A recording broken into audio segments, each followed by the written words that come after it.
Voilà la une de cet après-midi. Bien joué, Stark. Je commence à adorer mon nouveau métier. Ça n'a pas été facile. Ça n'était pas supposé l'être, je n'en ai pas besoin de vous si c'était facile, n'est-ce pas, Stark? Oui.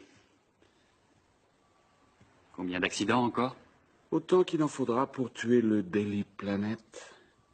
Parce qu'ensuite, Stark, je contrôlerai plus de 80% de la presse lue par la population américaine.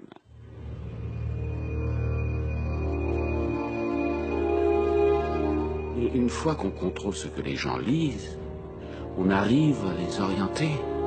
Et quand on les a orientés, là, on peut commencer à imposer ses idées au monde. Ils sont obligés de mentir. On parle toujours de l'objectivité à la télévision ou dans la presse. Il n'y a pas de problème d'objectivité, il y a un problème de mensonge. Regardez. Vous avez ici, si vous pouvez approcher une caméra. La une alors. La une, par exemple. Oui. Vous avez ici le Bigaro et l'horreur, comme dirait mon camarade Magda, ici présent. Vous voyez, la couverture n'est pas du tout la même. Vous voyez, la couverture n'est pas du tout la même. Mais par contre, dès que vous ouvrez le journal, allez-y, ouvrez le journal.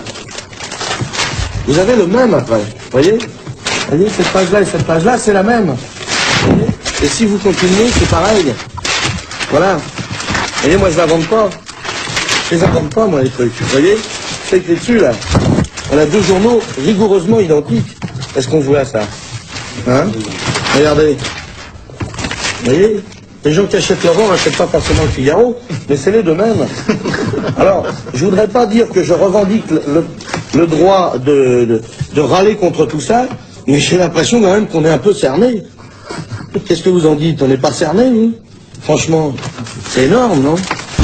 Quand il montre en direct ces deux journaux identiques, Coluche prend un très grand risque. Il se met à dos en effet Robert Hersant, le patron de ces deux journaux. L'homme qui, à l'époque, contrôle la majorité de la presse de province en France.